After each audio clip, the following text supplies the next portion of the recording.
Ambassador Alan Carter stood at the speaking platform in the great chamber of Harmonious Unity Station. His face was calm, but his eyes burned with a cold fire. Around him, the curved walls of the Galactic Council chamber rose high, filled with hundreds of alien representatives from across the stars. They'd watched him with their many eyes, sensing something was different today. For 50 years, humanity has been part of this council, Alan said. His voice was steady. For 50 years, we have followed your rules. We have limited our growth. We have shared our discoveries. We have been good members. High Counselor Zrekthar shifted uncomfortably on his perch.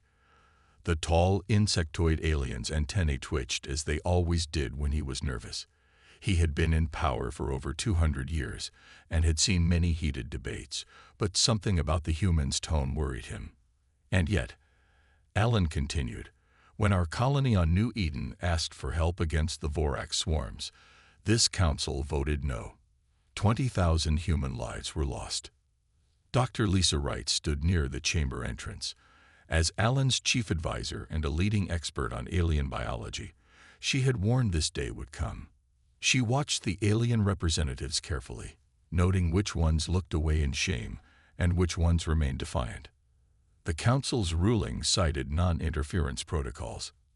Alan said, the same protocols that you created after humanity joined.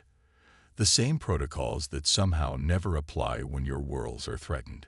A murmur spread through the chamber. Several representatives began to speak at once, their translator devices creating a jumble of protests. Zrekthar raised all 4 of his upper limbs. Order. The human representative has the floor. Alan nodded slightly. Last week, we received word that the Vorax are moving toward our colonies in the Ta-CD system. Again, we requested council aid. Again, we were denied. He paused, looking around the chamber. I came here today not to ask for another vote. I came to inform you of humanity's decision. Lisa took a deep breath. This was it. As of this moment, Earth and all human colonies officially withdraw from the Galactic Council, Alan said. The chamber erupted. Some representatives jumped to their feet. Others flashed warning colors across their skin or emitted sharp scents of alarm. The translation systems struggled to keep up with dozens of voices shouting at once. Zrekthar's voice cut through the noise. Ambassador Carter, please reconsider. This action is without precedent. The economic implications alone are not our concern, Alan finished for him. For too long, this council has treated humans as dangerous children who need to be controlled. You've limited our ships, our weapons, our colonies, all while benefiting from our trade, our innovations, and our protection. A Malorian representative, her blue skin flushed purple with emotion, called out, "But what of our treaties? The trade agreements? You cannot simply leave." Alan's expression didn't change. All agreements will be honored for a transition period of 30 Earth days. After that, human space will be closed to Council traffic unless new arrangements are made. Human ships will withdraw from Council space. Human outposts will close. The chamber fell silent as the implications became clear. Alan stepped away from the platform. This is not a negotiation. It is a farewell. He walked toward the exit where Lisa waited. As they moved through the doorway, a desperate voice called after them. You need us, humans. You cannot stand alone against the galaxy. Alan paused and turned back one last time. He didn't raise his voice, but every being in the chamber heard him clearly. We never wanted to stand against the galaxy. We only ever wanted to stand with you as equals. You decided that was too much to allow. As the doors closed behind them, Lisa whispered, "They'll realize soon enough what they've just lost." Alan nodded grimly. "Yes, but I wonder if it will be too late for them when they do." Outside the chamber, the first urgent messages were already flashing across the station's networks. Humanity had left the Council, and the galaxy was beginning to panic. Admiral Patricia Daniels stood on the bridge of the Earth flagship Guardian, watching as data streamed across her screens. In the 36 hours since Ambassador Carter's announcement, Every human ship had received the same orders: return to human space immediately. "Status report," she said, her voice firm but calm. Her second-in-command, Lieutenant Paul Wright, looked up from his console. 80% of our merchant fleet has already left Council space. Military vessels are providing escorts. We should have everyone home within 5 days. Patricia nodded. She had expected resistance, perhaps even attempts to detain human ships. But so far, the Council races seemed too shocked to act. And the reaction. Paul's expression was grim. "Chaos, ma'am. The Galactic Exchange has suspended trading after markets fell 30%. 3 major shipping companies that relied on human security have declared bankruptcy. There are reports of panic buying on at least 12 worlds." Patricia allowed herself a small smile. They never believed we would actually leave. Across the galaxy on Telsis Prime, Frank Miller was packing the last of his trading goods. For 15 years, he had run the most successful human trading post in the Outer Rim.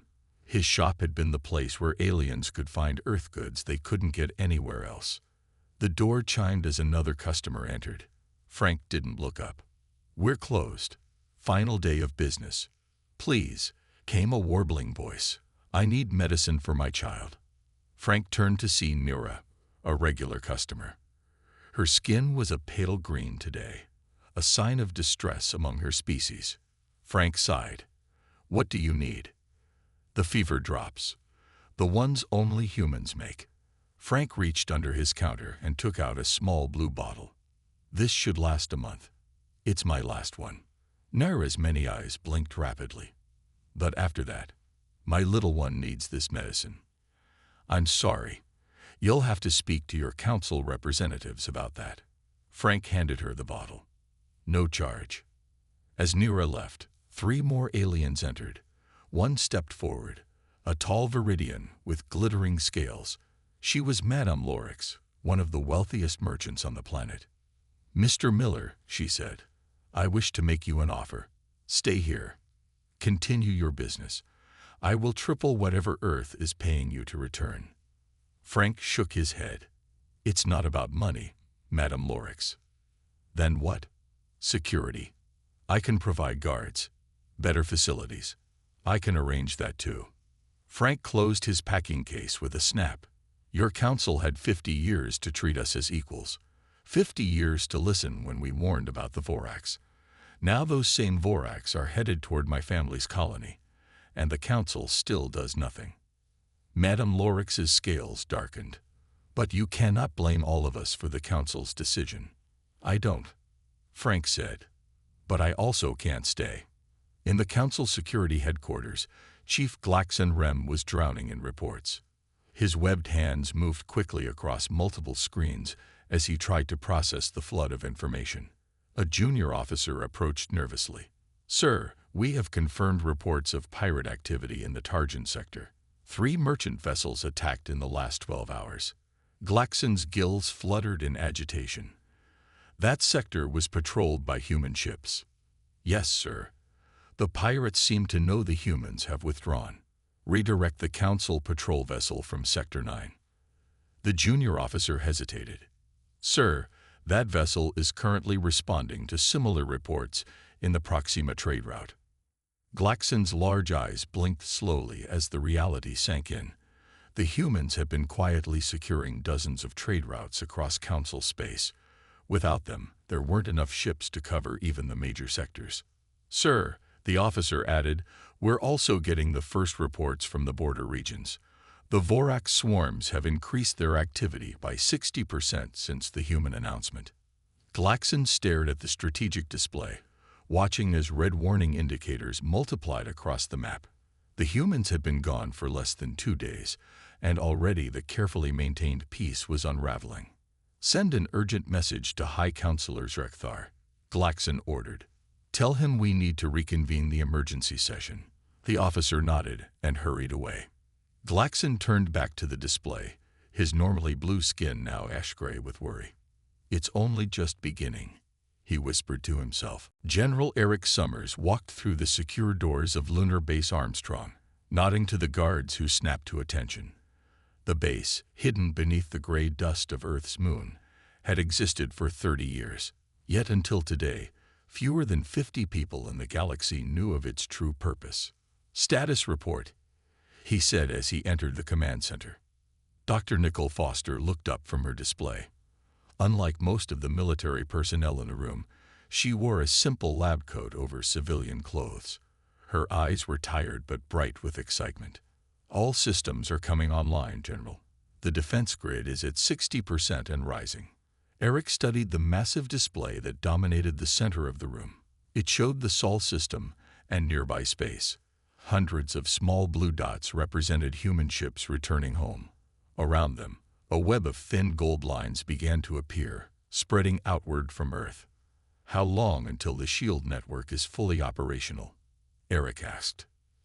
24 hours, Nicole answered. "We've had the satellites in place for years. They were just dormant." Intelligence analyst Katie Ramirez approached with a tablet. "Sir, we have the first reports from Council Space. Their spy networks are in chaos trying to understand what we're doing." Eric allowed himself a small smile. "And what are they seeing?" "Exactly what we want them to see," Katie said. "Our public deployment of the defense grid, but none of the Class A technologies. For decades, humanity had maintained two separate research programs. The first was public, shared with the Galactic Council as required by treaty. The second was private, hidden in facilities like Armstrong Base. While the Council thought humans were still struggling with basic gravity manipulation, Earth's scientists had moved far beyond. "Begin Phase 2, Eric ordered. Across the room, officers relayed his commands. On the display, new symbols appeared, representing hidden human fleets and defense installations that had never been reported to the Council. Dr. Foster stood beside the general, watching the display with pride. "For 50 years, they treated us like children. They never imagined we could keep secrets this big." Eric nodded. "How long will it take the Vorax to realize what they're facing if they enter human space?" "Minutes," Nicole said. "The frontline systems are fully armed with the new weapons. The first Vorax ship that crosses our border will be dust before they can report back." In another section of the base, Katie Ramirez monitored intelligence feeds from across the galaxy. Every major alien species had spies watching human space, and all were sending urgent reports back to their governments. Her system flagged an intercept from a Malorian observer near Jupiter. Katie read it quickly, then smiled. "Sir," she called to Eric, "you might want to see this." Eric crossed the room and looked at her screen. The intercepted message read, "URGNT, humans deploying unknown technology across their system. Energy readings exceed anything in Council records, requesting immediate guidance." "They're starting to understand," Katie said. Eric's expression remained serious. "Send the second-tier data package to Admiral Daniels. Her fleet needs to be ready when the Council inevitably comes begging for help." The room fell quiet as a new alert appeared on the main display. A cluster of red dots had appeared at the edge of Council space, moving rapidly toward populated systems. "Vorax swarms," Nicole said quietly. "They've increased speed. At this rate, they'll reach the Delphian colony in 7 days." Eric studied the display. "And Council defense forces?" Katie shook her head, already overwhelmed. "They've lost 23 ships in the last 12 hours trying to contain the advance." "The Council never took the Vorax seriously," Eric said. "They thought containment was enough." "And now?" Nicole asked. "Now they learn what happens when the only species that was actually preparing for war withdraws their protection." Eric turned to his communications officer. "Send a message to all human colonies near Vorax space. Full alert status. If the swarms change direction toward our territory, I want to know immediately." As the officers carried out his orders, Eric looked back at the display showing the growing Vorax threat. "They'll come to us for help soon," he said quietly. "The question is, will we give it?" Governor Ryan Bennett stood at the window of his office on Proxima Centauri colony. The sky outside was bright blue, almost like Earth, but with a reddish sun that gave everything a slightly different color. In the distance, he could see the defense towers that had been activated 2 days ago. They had never been used before. His comm unit beeped. "Governor, we have an urgent message from the Delphian colony." Ryan took a deep breath. The Delphians were neighbors, just 2 light years away. They had been friendly with humans, even when the Council restricted such contacts. "Put it through," he said. The screen lit up to show a tall, slender alien with pale blue skin and large, worried eyes. "Governor Bennett, I am Ambassador Threlkon of the Delphian people." Ryan nodded. "What can I do for you, Ambassador?" "The Vorax have changed course. They will reach our colony in 30 hours. The alien's voice trembled slightly. "We have sent urgent requests to the Council for defense ships." "And?" Ryan asked, though he already knew the answer. "They say all available ships are defending core worlds. None can be spared for outlying colonies. Like us," Ryan thought, "just like what happened to our colony at New Eden." "I understand," he said, "but with humanity's withdrawal from the Council, I'm not sure how we can help." Threlkon's eyes blinked rapidly. "We have always been friends to humans. When the Council restricted trade with your settlements, many Delphians spoke against it. And now we have 50,000 civilians with nowhere to go." Ryan felt the weight of the decision before him. Official orders were clear. No military support for any Council worlds. But the Delphians had never been hostile to humans. "Let me consult with our military leaders," Ryan said. "I'll contact you within 3 hours." After the screen went dark, Ryan called an emergency meeting with his staff. The debate was heated. Some argued that humans should focus only on protecting their own people now. Others reminded everyone that the Delphians had helped human colonists when they first arrived. 20 light minutes away, Captain Olivia Shaw sat on the bridge of her patrol ship Defender. She and her small fleet of 5 vessels had been watching the Vorax movement with growing concern.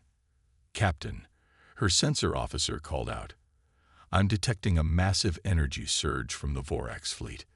They've increased speed again." Olivia studied the tactical display. "New estimated time to Delphian colony.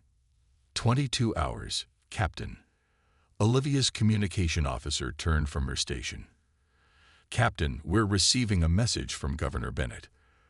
Olivia listened as the governor explained the situation. His final words were careful. "I cannot order you to assist the Delphians. That would violate our withdrawal terms. But I am informing you of the situation." Olivia understood. This was Bennett giving her room to act without making it an official order. "Thank you for the information, Governor." She ended the call and turned to her crew. "Set course for the Delphian colony, maximum speed." Her executive officer looked surprised. "Captain, we don't have orders to." "We have no orders preventing us from conducting exercises near the colony," Olivia interrupted. "If we happen to encounter hostile forces threatening civilians while we're there, we'll make a judgment call." The crew exchanged glances, then broke into smiles as they carried out her orders. 6 hours later, the Defender and its small fleet arrived at the Delphian colony. On the main viewer, Olivia could see thousands of civilian ships trying to evacuate. Most were slow, never designed for quick escape. "Open a channel to the Delphian command," she ordered. Ambassador Threlkon appeared on screen, his expression shocked. "Captain Shaw, we did not expect. The Council said no one would come." Olivia straightened in her chair. "This is Captain Shaw of the Independent Human Fleet. We're here to help, regardless of what your Council decided." Around her, the crew of the Defender prepared for battle as the first wave of Vorax ships appeared on long-range sensors. "We have 18 hours before they arrive," Olivia told her crew. "Let's show them what humans do when friends are in danger." High Counselor Zrekthar's antennae twitched nervously as he studied the reports flooding his office. It had been only 15 days since the humans left the Council, but already the galaxy was in chaos. "The situation is worse than we predicted," he said to his aides. The screens around him showed failing systems across Council space. Markets continued to crash. Pirates attacked shipping lanes once protected by human vessels. Food shortages had begun on 3 worlds that relied on human agricultural imports. An aide approached with a new report. "Sir, we've just received word from the Delphian colony." Drekthar took the report and read it quickly. His compound eyes widened. "This can't be correct," he said. "It says the Vorax attack was repelled by human ships." "Yes, sir. Captain Shaw and 5 patrol vessels." "But why would humans defend a council world after withdrawing?" The aide had no answer. On the other side of council space, Dr. Jason Peterson hurried through the crowded hallways of the Galactic Medical Center on Velos Prime. He was one of only 12 humans who had chosen to remain in council space after the withdrawal. "Dr. Peterson, please, we need you in Lab 6. A Tellerate researcher called to him from a doorway. Jason sighed. This was the 5th emergency today. Since the human withdrawal, the research center had fallen into disarray. Somehow, they had all relied on human scientists more than they realized. He entered the lab to find 3 alien researchers staring at equipment that had stopped working. "The gene sequencer won't calibrate," one explained. "We've tried everything." Jason looked at the machine. It was human-made, part of the technology sharing program that was now suspended. "I can fix it," he said, "but you need to learn how these systems work yourselves. Next time, I might not be here." As Jason worked, his comm unit buzzed. It was the 5th call in an hour. Everyone wanted his help now. In the Council Economic Ministry, Minister Valentura faced an angry crowd of representatives.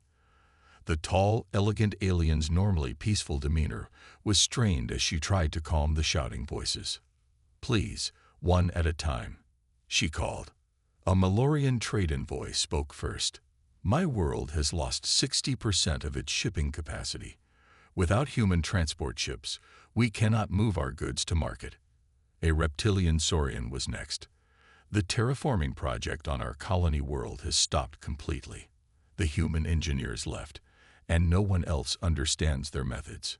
The complaints continued. Medical supplies weren't reaching outer worlds. Defense systems were failing without human maintenance. 3 mining colonies were stranded without supply runs. Valandri turned to her aide. "Why didn't we see this coming? How did we become so dependent on them?" The aide, a young Phloxian with violet skin, looked nervous. "We've compiled an analysis, Minister. It appears humans were solving problems across council space without official recognition." "What do you mean?" "Their ships were dealing with pirates but reporting it as routine patrols. Their scientists were solving medical problems, but listing alien colleagues as lead researchers.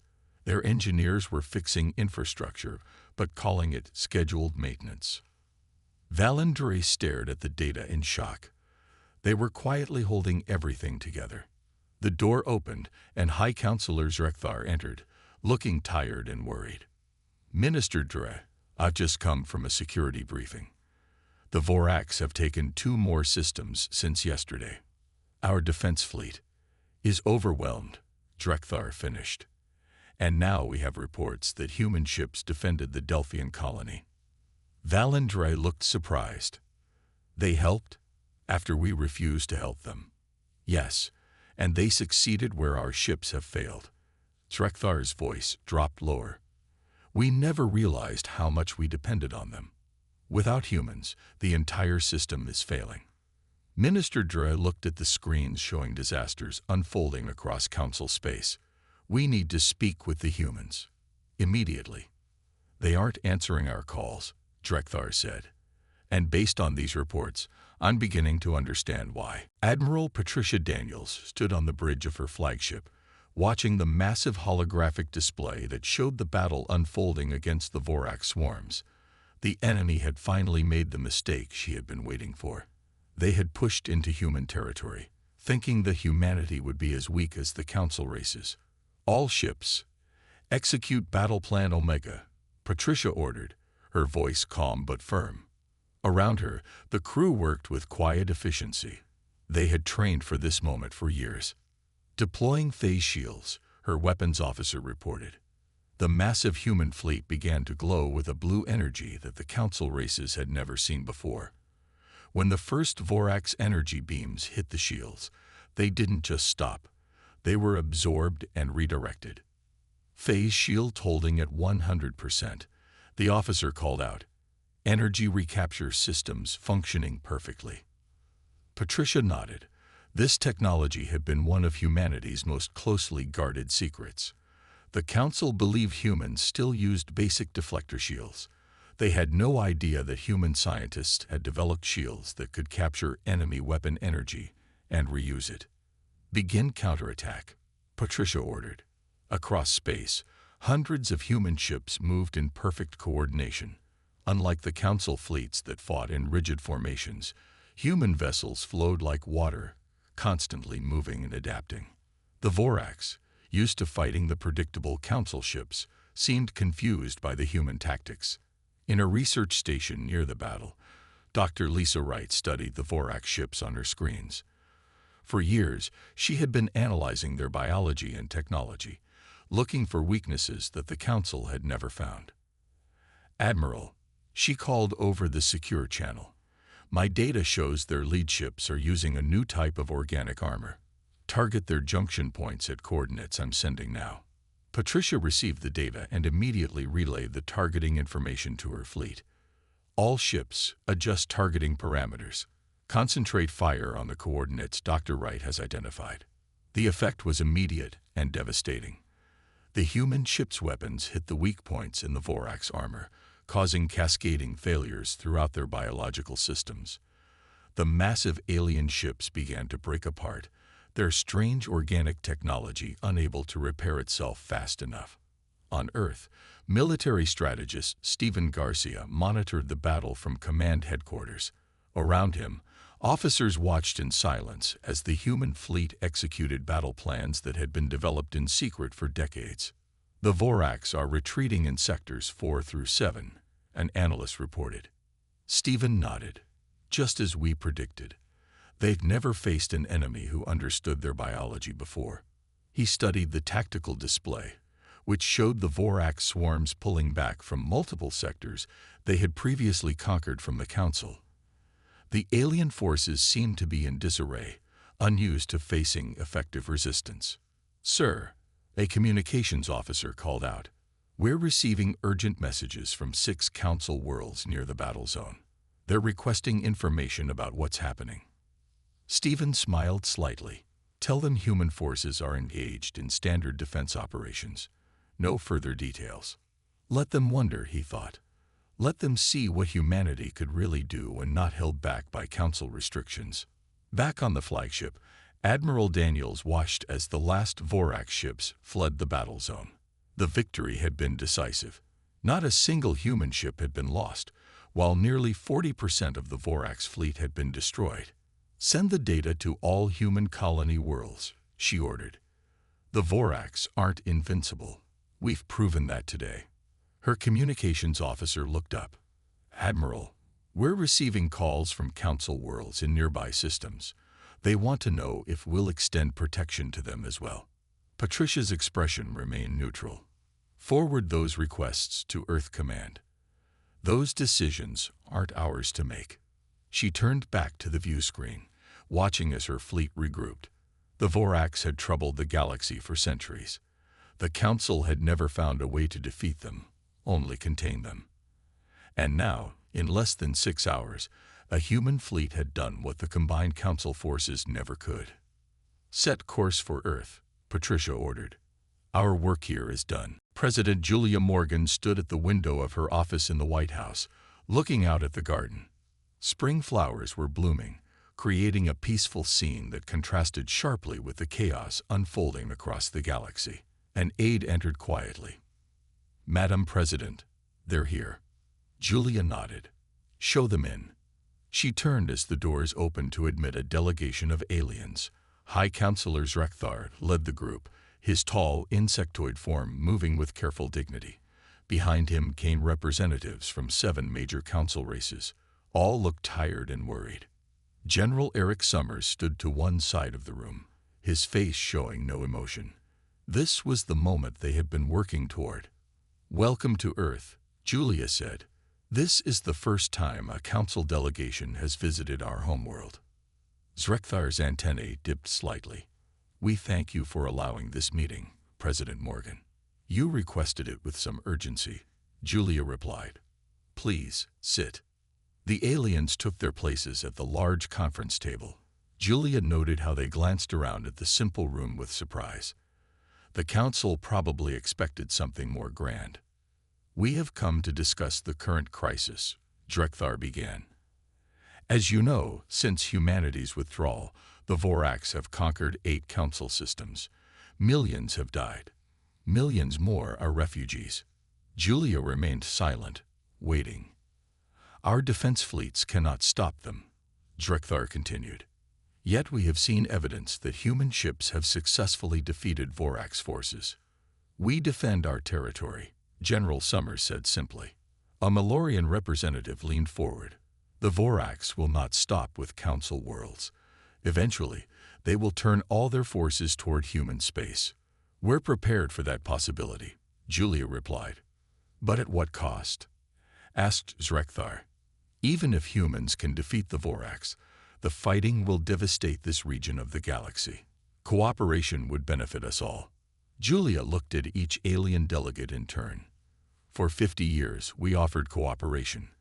For 50 years, the Council treated humans as dangerous children who needed to be controlled. Now you come to us only because you need our help." The aliens exchanged uncomfortable glances. Then Zrekthar did something unexpected. He rose from his seat and lowered himself to one knee in the traditional human posture of apology. "On behalf of the Council, I acknowledge our failure to recognize humanity's true value. We ask not for your submission, but for your leadership." The room fell silent.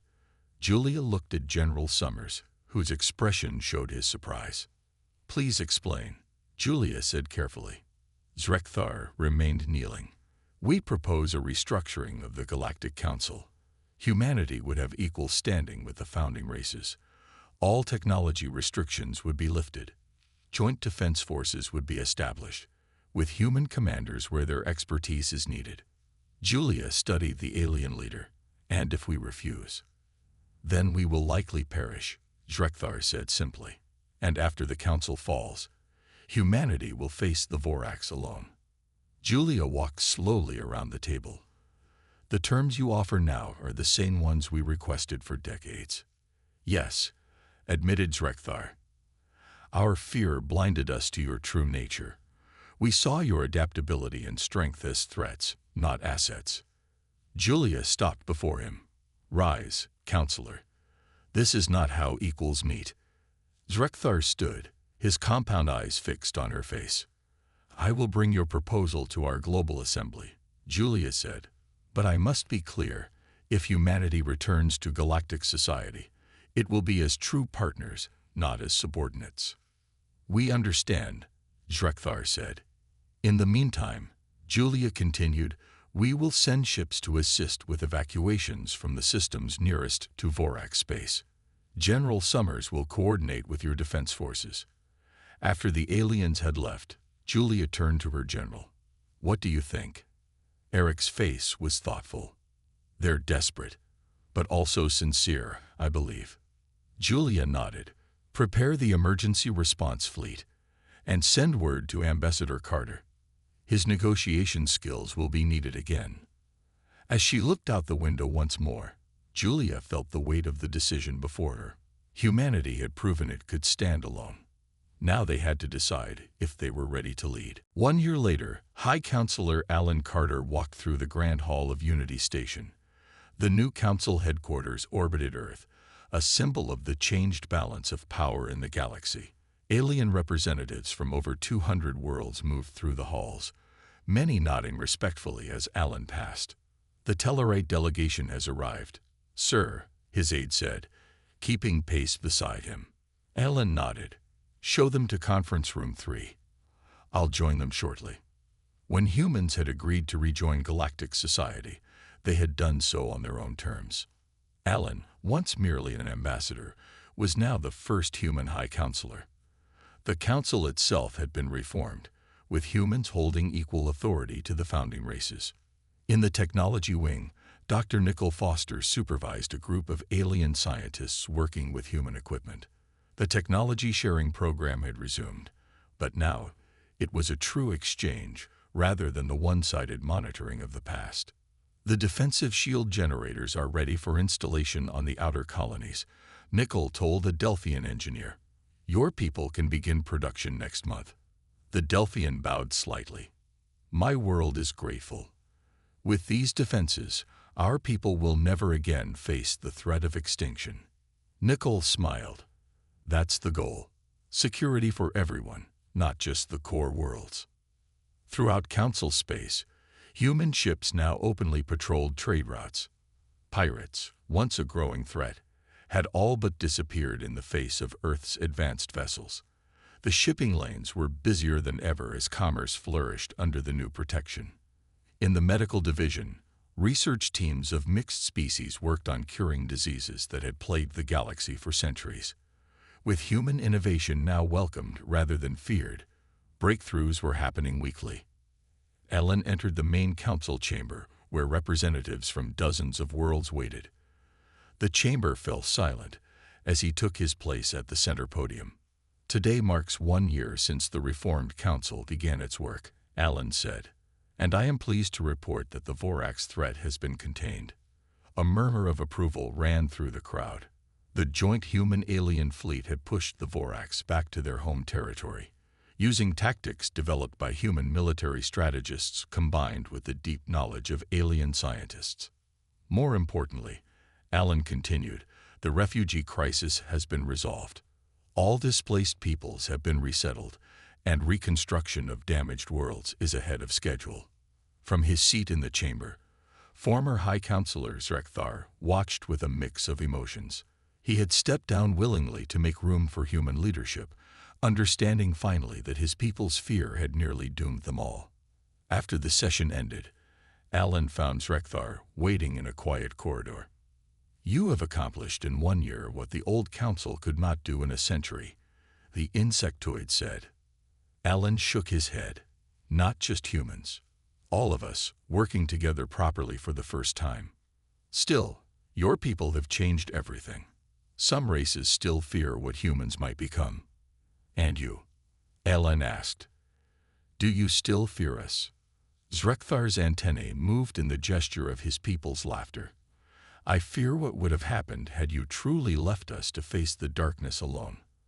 Later that evening, Allen stood at the great observation window of the station, looking out at Earth below and the stars beyond. Dr. Lisa Wright joined him there. Quite a view, she said. The best in the galaxy, Allen agreed. Sometimes I still can't believe how much has changed in a year. The council needed us, Lisa said. They just didn't know it until we left. And we needed them too, in our own way, Allen replied. Isolation might have protected us for a time, but not forever. Lisa smiled. So, what's next for humanity and our alien friends? Allen gestured toward the distant stars. There's a whole galaxy out there, most of it still unexplored. The Vorax were just one threat among many. But now, instead of facing those challenges alone, we face them together. As they stood looking out at the stars, a new ship launched from Earth's surface, joining dozens already in orbit. It was the latest explorer vessel, crewed by humans and aliens alike, heading out to discover what lay beyond the borders of known space. As true equals, Allen said softly, echoing the words that had become the foundation of the new council. That's how we move forward now.